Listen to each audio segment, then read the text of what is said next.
मेरी तरफ से नमस्कार।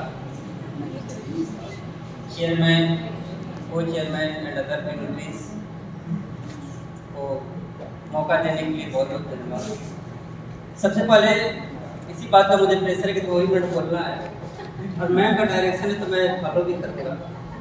लेकिन मैं इस बात को जब मैं स्टार्ट किया, इस टॉपिक को जब मैंने पाया तो मैंने देखा कि ये जो सेमिनार ऑर्गेनाइज कराया जा रहा है दिल्ली यूनिवर्सिटी के साथ साथ बीबीए का ऑर्गेनाइजेशन है जो भारतीय भाषा को लेकर के काम कर रहा है, उसके कोलैबोरेशन में काम हो रहा है।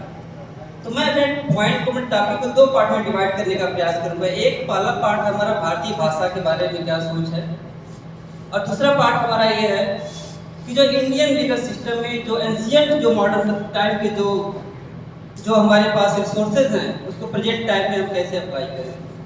तो पहले पॉइंट को लेकर के सर से हम लोगों ने पिछली बार भी मैंने मिला था सर से, गौतम बुद्ध यूनिवर्सिटी में जो सेमिनार हुआ था उसमें भारतीय भाषा के लिए मैं गया था, तो मैंने काम भी किया।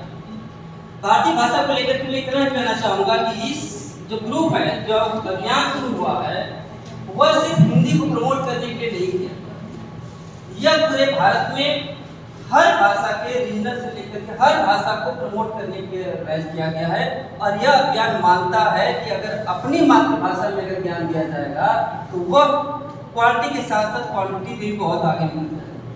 जब अगर हम किसी में डेवलप करने की बात करते हैं, चाइना ने कभी अंग्रेजी या हिंदी सीखने का प्रयास नहीं किया। चाइना ने चाइनीज सीखकर ही बता दिया कि हम क्या।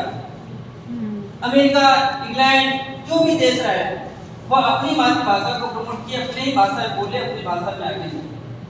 हमारे यहाँ सबसे बड़ा प्रेशर होता है कि ये बताने का प्रयास किया जाता है कि अगर आप अंग्रेजी बोलते हैं तब नॉलेजेबल आदमी हैं और हिंदी बोलते हैं तब नॉलेजेबल आदमी हैं। ये मैंने कई बार अपने यूनिवर्सिटी कॉलेज में देखता हूँ। जब मैं देखता हूँ कि जब बच्चे, जब मैं क्लास लेता हूँ जमीन पर बैठे रहते हैं तो कई लोग इसलिए बोल देते हैं क्योंकि क्लास में इतना भीड़ इसलिए हो जाता है कि हिंदी में पढ़ाते हैं। मैं हिंदी में पढ़ाता तो कोई अपराध नहीं करता और मैं सिस्टम में आया हूँ जहाँ जरूरत थी इंग्लिश का मैं इंग्लिश प्रूव किया हूँ, जहाँ हिंदी की जरूरत है वहाँ हिंदी की जरूरत है। और ये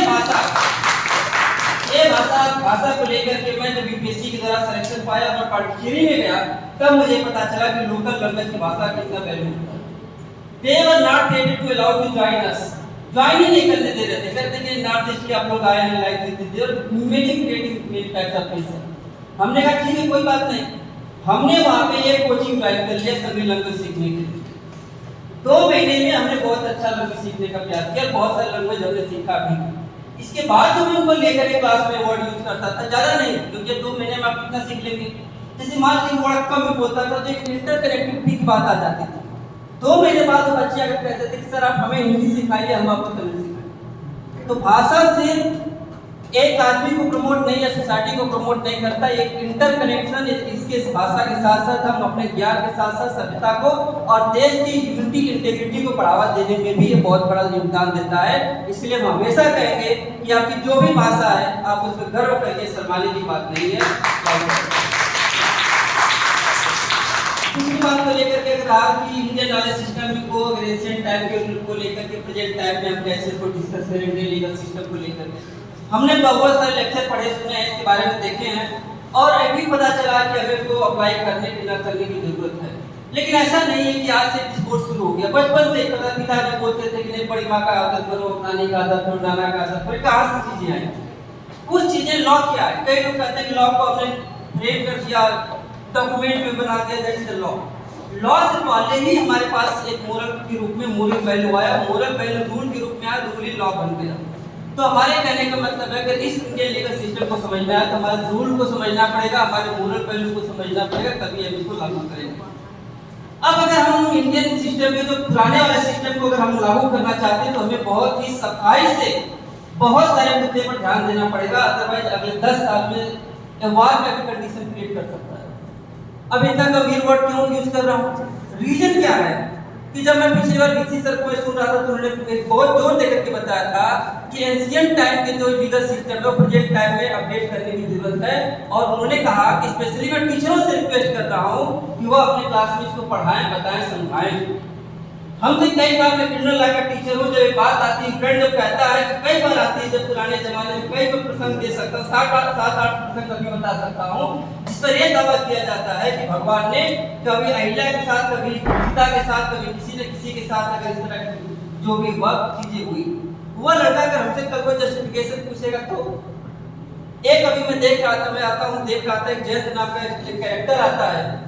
जयंत नाम के कैरेक्टर में जयंत ने एक कौवे का वेश धारण करके माता सीते का फीट टच करता है। जब फीट टच करता है तो माता सीते तुरंत भाग जाती है और माता सीते कहती है कि तुम्हारा फीट टच करने का इरादा सही नहीं। वो कहता है कि नहीं, फीट टच करने का इरादा सही है।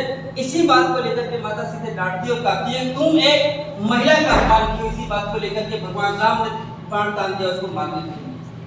अगर इस तरह की बातों को बात हम करेंगे कि नहीं इस तरह का मैटर अगर सेक्सुअल हरासमेंट के मैटर में आता है तो बताइए कितना हमारे लिए मुश्किल हो जाए क्लास में बताना कि इंद्र का बेटा जयंत के रूप में आकर के माता सीते का सेक्सुअल हरासमेंट कर रहा था।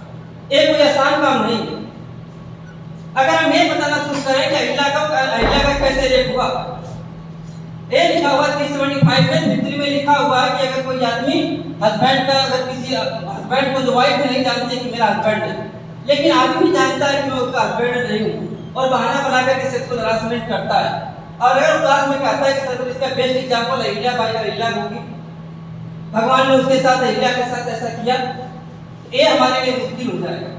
आज के डेट में जब भी धर्म जैसे मुद्दे आते हैं, जब पुराने में ये होता है कि किसी ने अपनी बेटी का रेप किया, किसी ने किसी का रेप किया, तो बड़ा सफाई से कहते हैं कि धार्मिक मैटर है भाई, धर्म में रीजनिंग अप्लाई नहीं करते। अगर धर्म में रीजनिंग अप्लाई करोगे तो धर्म नहीं रह जाएगा, धर्म रीजनिंग से लगता है।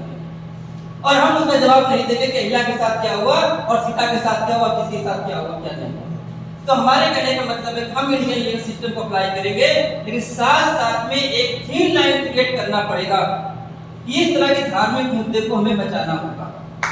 अगर इसको हम नहीं बचाएंगे, इंडियन लीगल सिस्टम को ऐसे उठाकर रखने में समस्या क्रिएट होगी और धार्मिक और बहुत बड़ा मुद्दा बन जाएगा।